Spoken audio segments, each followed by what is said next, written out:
وہ اپنی رائے کو ذکر کر رہے ہیں. آئیں گے یہ سورۃ الفاتحہ کی ایک آیت ہے اور یہ اسی پر مکہ مکرمہ کے قراء اور کوفہ کے قراء کا بھی یہی مسلک ہے، اور بلکہ وہاں کے قراء نہیں فقہاؤہما، ان دونوں مقامات کے فقہا کا بھی یہی مسلک ہے. اور حضرت عبداللہ ابن مبارک اور امام شافعی رحمہم اللہ کا بھی یہی مسلک ہے کہ سورۃ الفاتحہ کا جز ہے بسم اللہ الرحمن الرحیم.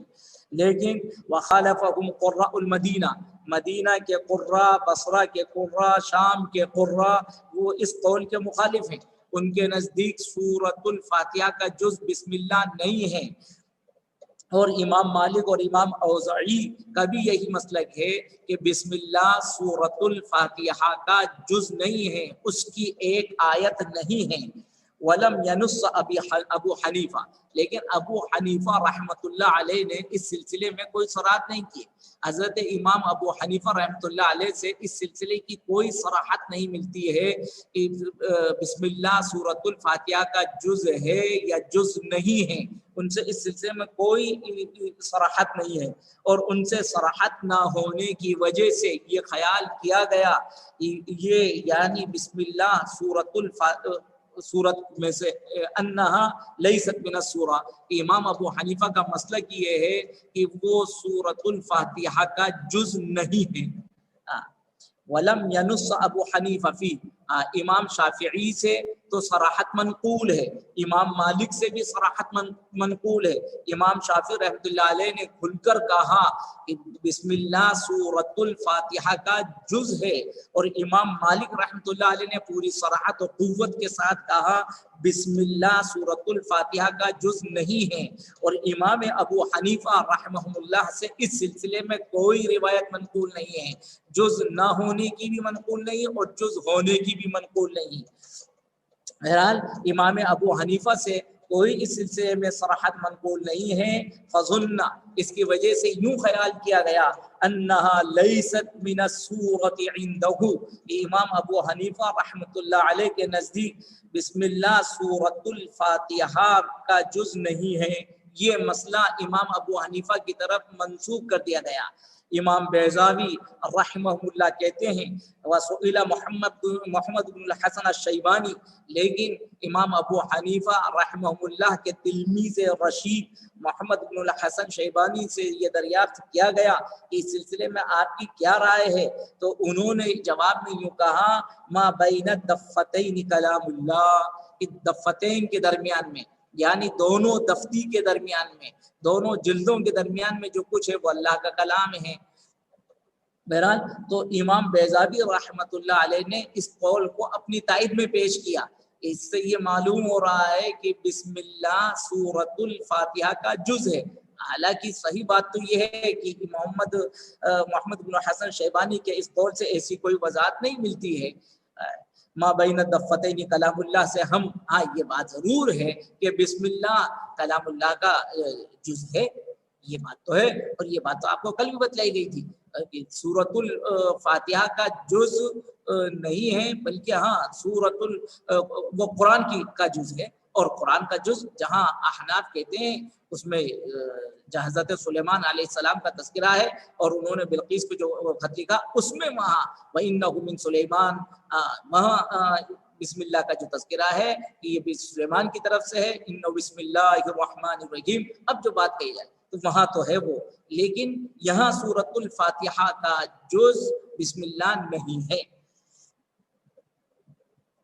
اور دوسرا ان کی اپنی تائید میں دوسری دلیل یہ پیش کرتے ہیں لنا احادیث کثیرہ، اس سلسلے میں ہمارے پاس بہت سی احادیث ہیں. ان میں سے ایک حدیث یہاں پیش کی جاتی ہے. حضرت ابو ہریرہ رضی اللہ تعالی عنہ یوں فرماتے ہیں قال فاتحۃ الکتاب 7 آیات، فاتحۃ الکتاب یعنی سورہ فاتحہ وہ 7 آیتیں ہیں. اولہن بسم اللہ الرحمن الرحیم، اور اس کی پہلی آیت وہ بسم اللہ الرحمن الرحیم ہے. اور دوسری ایک اور دلیل حدیثی سے وقول ام سلمہ، حضرت ام سلمہ رضی اللہ تعالیٰ عنہ کا قول ہے، وہ یوں کہتی ہیں کہ اللہ کے رسول صلی اللہ علیہ وسلم نے سورۃ الفاتحہ کو پڑھا. قرأ رسول اللہ صلی اللہ علیہ وسلم الفاتحہ وعد بسم اللہ الرحمن الرحیم آیتن. ہماری کتاب میں یہ ہے، اور ہو سکتا ہے آپ کی کتابوں میں یہ تذکرہ ہو، لیکن یہاں اس عبارت میں تھوڑا سا اضافہ ہے. یہ اضافہ آپ اپنی کاپی میں لکھ لیں، اور اس اضافے سے عبارت کا سمجھنا بھی آسان ہو جائے گا. وعد بسم اللہ الرحمن الرحیم الحمد للہ رب العالمین آیتن. بسم اللہ کے بعد الحمدللہ رب العالمین بھی. اب اس کا مفہوم یہ ہوگا، حضرت ام سلمہ رضی اللہ عنہ فرماتی ہیں کہ اللہ کے رسول صلی اللہ علیہ وسلم نے سورۃ الفاتحہ کو پڑھا، اور انہوں نے بسم اللہ الرحمن الرحیم الحمدللہ رب العالمین کو ایک آیت شمار کیا. یعنی صرف بسم اللہ کو نہیں، بلکہ بسم اللہ اور الحمدللہ رب العالمین تک پڑھ کر اس کو ایک آیت شمار کیا. آیتن، ایک آیت شمار کیا. اور یہ جو اضافہ میں آپ سے ذکر کر رہا ہوں، اس کی صراحت جو بیضاوی کی شرح ہے حاشیہ شیخ زادہ، اس میں وضاحت موجود ہے. وعد بسم اللہ الرحمن الرحیم الحمد للہ رب العالمین آیتن ومن اجلہما. اس کو ازیہ نہیں بلکہ ومن اجلہما، بس انہی دونوں روایتوں کی وجہ سے اختلف فی انہا آیتم برأسها او بما بعدها. ومن اجلہما، بس ان دونوں روایتوں کی وجہ سے اختلفا، اختلاف ہو گیا ہے. یعنی اختلفا، یہ اختلفا کا جو تعلق ہے، یعنی اختلفا فی الشوافع، شوافع میں بھی اختلاف ہو گیا. فی انہا آیتم برأسها، کہ بسم اللہ سورۃ الفاتحہ کی آیت وہ مستقل ایک آیت ہے، او بیما بعدها، یا وہ آیت اپنے بعد والی کے ساتھ مل کر ہے. یہ اختلاف ہوا. ظاہر ہے کہ حضرت ابو ہریرہ رضی اللہ تعالیٰ عنہ کی روایت سے تو یہ بات معلوم ہوئی ہے کہ اللہ کے رسول صلی اللہ علیہ وسلم نے سورۃ الفاتحہ کو پڑھا، اور فاتحۃ الکتاب 7 آیات ہیں، اور ان میں سب سے پہلی آیت بسم اللہ الرحمن الرحیم ہے. یہ شوافع اس سے استدلال کرتے ہیں. تو اس حدیث سے تو یہ معلوم ہوتا ہے کہ بسم اللہ مستقل ایک آیت ہے. اور دوسرا جو قول ہے ام سلمہ رضی اللہ تعالی عنہ کا، اس سے یہ معلوم ہوتا ہے کہ بسم اللہ الحمدللہ رب العالمین کے ساتھ مل کر ایک آیت ہے. اسی کو ذکر کیا اختلفہ کس میں اختلاف ہوا؟ اختلف فی الشوافع، شوافع میں اس بات میں اختلاف ہے ان دونوں روایتوں کی وجہ سے. انہا آیت برأسها، ایک قول تو یہ ہوا، ایک طبقے کی رائے یہ ہوئی شوافع میں کہ یہ مستقل ایک آیت ہے بسم اللہ، اور ایک دوسرا رائے یا دوسرا شوافع کا طبقہ اس بات کو کہتا ہے او بیما بعدها، کہ وہ آیت ہے بیما بعدها، اپنے بعد کے ساتھ میں، یعنی بسم اللہ کے بعد کیا ہے؟ الحمدللہ رب العالمین، اس کے ساتھ مل کر ایک آیت ہے. تو یہ آپ کے سامنے دو بنیادی باتیں شوافع اور امام بیضاوی اور رحمہم اللہ کی دو دلیلیں یہاں ذکر کر دی گئیں کہ بسم اللہ سورۃ الفاتحہ کی آیت ہے. اس پر مکہ و کوفہ کے قراء و فقہاء کا اتفاق ہے. اور دوسری بات یہ کہ ہمارے پاس اس سلسلے میں بہت سی احادیث ہیں.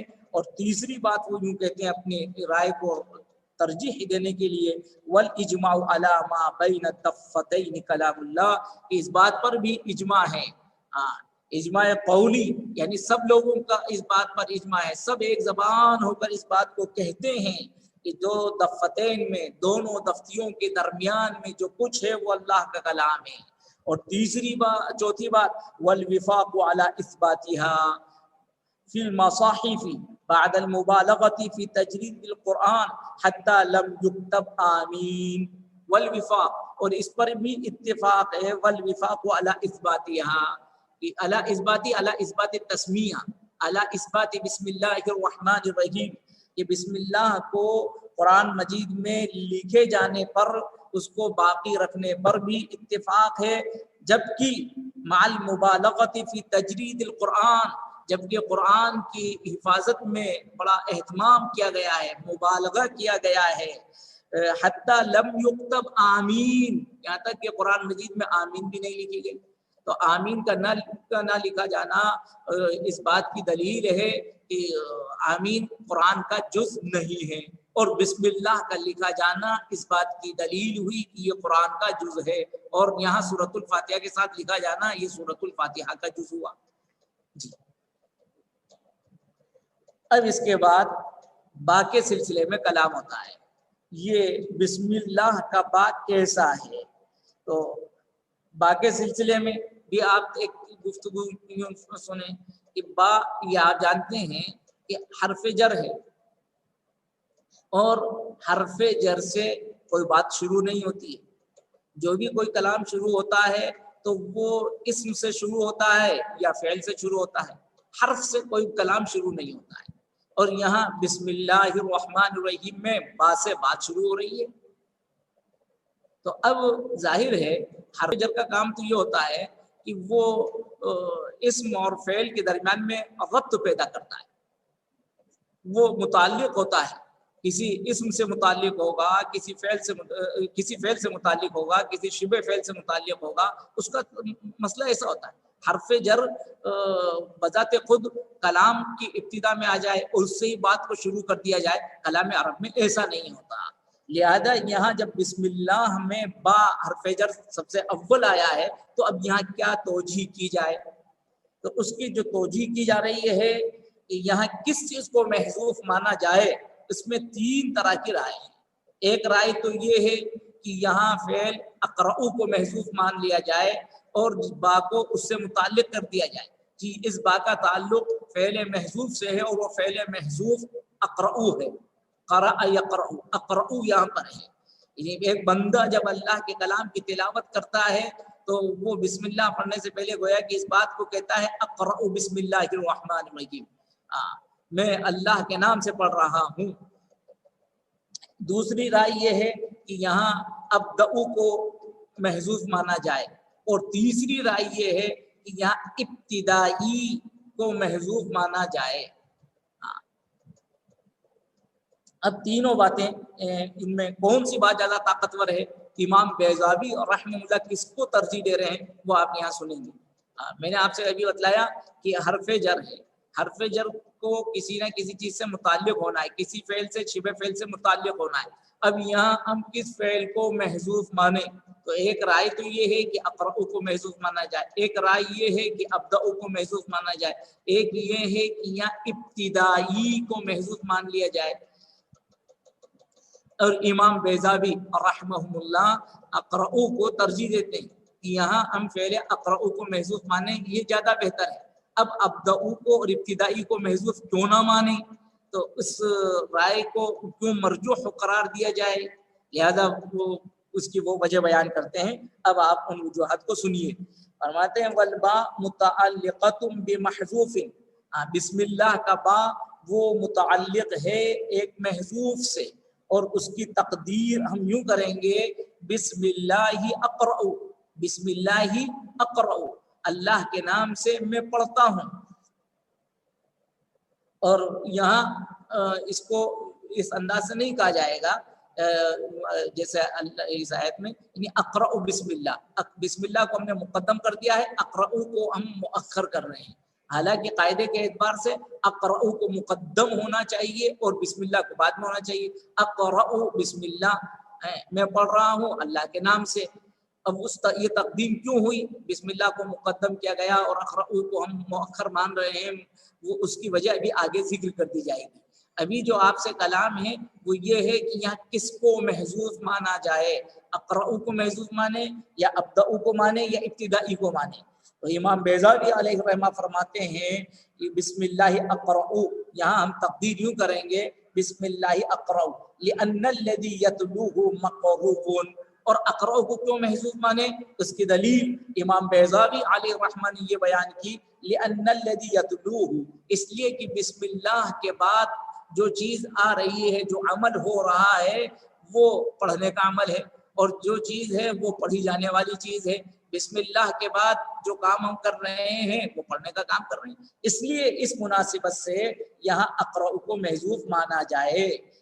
والباء متعلقۃ بمحذوف، با وہ متعلق ہے ایک محذوف سے، اور اس کی تقدیر ہم یوں کریں گے بسم اللہ اقرأ لأن الذی یتلوہ، تلا یتلو کے معنی آتے ہیں پیچھے آنا، اس کے بعد میں آنا، جو اس کے بعد میں جو چیز آ رہی ہے وہ مقروء، وہ چیز ہے جس کو پڑھا جائے، پڑھی جانے والی چیز، یعنی اللہ کا کلام ہے۔ وَكَذَلِكَ، اور یہ اس کی دلیل بیان کر دی گئی، اقرأ کو یا محذوف ماننے کی دلیل یہ ہے کہ بعد میں جو عمل ہو رہا ہے وہ پڑھنے کا عمل ہے، اور جو پڑھی جانے والی کتاب ہمارے سامنے آ رہی ہے۔ اور اس کے بعد وَكَذَلِكَ يُزْمِرُ كُلُّ فَاعِلٍ مَا يَجْعَلُ التَّسْمِيَةَ مَبْدَأً لَهُ، پھر آگے بڑھ کر یہ بات کہی گئی ہے کہ ہر فاعل جب بھی بسم اللہ پڑھی جائے اور کسی کام سے قبل بسم اللہ پڑھی جائے گی، اسی مناسبت سے وہاں فعل کو محذوف مان لیا جائے گا۔ آپ مثال کے طور پر دروازہ کھولتے وقت میں بسم اللہ پڑھتے ہیں تو وہاں یوں کہا جائے گا بسم اللہ افتح، اور اگر آپ پانی پیتے وقت بسم اللہ پڑھتے ہیں تو وہاں یوں کہا جائے گا بسم اللہ کے بعد کون سا فعل محذوف ہے، کہا جائے گا یہاں اشربو کا فعل محذوف ہے، اس لیے کہ بسم اللہ کے بعد جو عمل ہو رہا ہے وہ پانی پینے کا، تو جو بھی عمل کیا جائے گا اس فعل کو وہاں محذوف مان لیا جائے گا۔ اگر آپ دروازہ کھولتے ہیں تو فتح یفتح افتح کو محذوف مان لیں، اور اگر آپ پانی پیتے ہیں تو شریب یشربو کو محذوف مان لیں، اشربو کو محذوف مان لیا جائے، اور کوئی سوتا ہے تو وہاں انامو کو محذوف مان لیا جائے، اور کوئی اگر گھر سے باہر نکلتا ہے تو وہ اس وقت میں اگر بسم اللہ پڑھتا ہے تو وہاں اخرجو کو محذوف مان لیا جائے، بس اس طرح سے ہوگا۔ اسی کو ذکر کیا گیا وَكَذَلِكَ يُزْمِرُ كُلُّ فَاعِلٍ، اسی طرح سے ہر فاعل، ہر کام کرنے والا وہ مضمر کرے گا، مضمر مانے گا، ما یجعل التسمیۃ مبدأ لہ، اس فعل کو جس کے لیے تسمیہ کو وہ مبدأ بنا رہا ہے، تسمیہ کے ذریعے سے جس کا وہ آغاز کر رہا ہے، تو اس کو سمجھ لیجیے وَكَذَلِكَ يُزْمِرُ، بس اسی طرح سے جیسے کہ ہم نے بسم اللہ اقرأ قرآن کی تلاوت میں ہم نے اقرأ فعل کو محذوف مانا ہے، اسی طرح سے یُزْمِرُ كُلُّ فَاعِلٍ، اسی طرح سے ہر فاعل، ہر کام کا کرنے والا مضمر مانے گا، ما اس چیز کو یجعل التسمیۃ مبدأ لہ، جس کے لیے وہ تسمیہ کو مبدأ بنا رہا ہے، آغاز کا ذریعہ بنا رہا ہے، شروعات کا ذریعہ بنا رہا ہے، اس کو مان لے گا۔ بس آپ نے اگر پینے کے لیے بسم اللہ سے اس کا آغاز کر رہے ہیں تو آپ میں نے آپ سے ذکر کیا اشرب کو مان لیں، نکلنے کے وقت میں تو آپ اخرجو مان لیں۔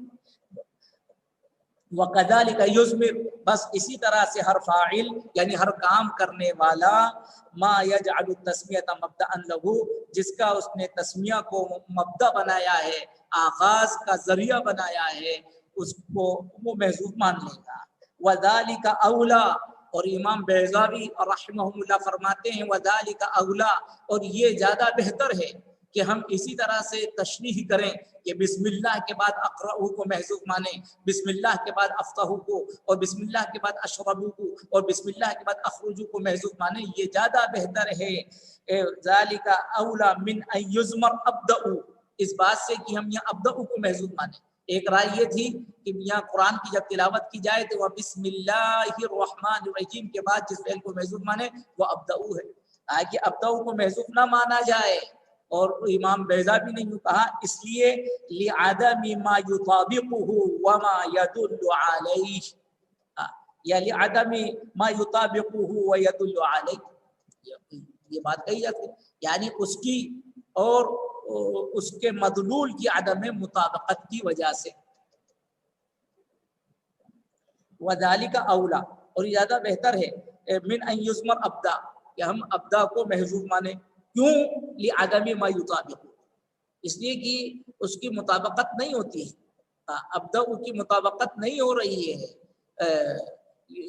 ہم یہاں اقرأ کی تو مطابقت ہو رہی ہے، بسم اللہ اقرأ، ظاہر ہے کہ میں شروع کر رہا ہوں میں اللہ کے نام سے، یا میں پڑھتا ہوں، میں پڑھنے کو شروع کر رہا ہوں، پڑھنے کا آغاز کرتا ہوں اللہ کے نام سے، تو یہ تو بات ٹھیک ہے اس لیے کہ آپ پڑھ رہے ہیں، لیکن آپ کہیں بسم اللہ ابدأ، میں شروع کرتا ہوں اللہ کے نام سے، تو یہاں مطابقت نہیں ہے۔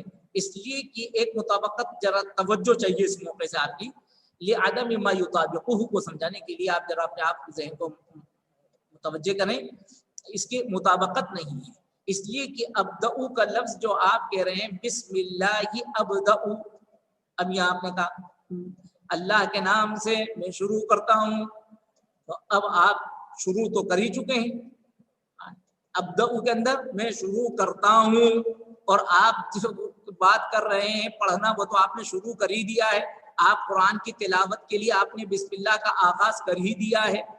تو یہ عدم مطابقت، اور اصلی عدم مطابقت ظاہر ہے کہ ابدؤ اور اقرؤ، تو اس میں کوئی مطابقت نہیں ہے. ابدؤ افتح، ابدؤ اخرج، تو ابدؤ اور اخرج ظاہر ہے کہ آپ خروج کا عمل کر رہے ہیں اور وہاں ابدؤ آپ کہتے ہیں، تو یہ اس میں کوئی مطابقت نہیں ہے. جس کام کو آپ شروع کر چکے ہیں اس کو بعد میں آپ کہتے ہیں ابدؤ، اب میں شروع کر رہا ہوں بسم اللہ ابدؤ، یہ بھی مطابقت نہیں. اور ظاہر ہے کہ ابدؤ کا لفظ مطابقت کا مطلب یہ ہے کہ وہ واضح دلالت کرنا چاہیے. اب آپ جب قرآن مجید کی تلاوت کرتے ہیں اور آپ یوں کہتے ہیں اقرؤ، تو ظاہر ہے کہ اب آپ کا جب اقرؤ کا لفظ کوئی سنے گا تو فوراً سمجھ جائے گا کہ آپ قرآن مجید کی تلاوت کرنا چاہتے ہیں.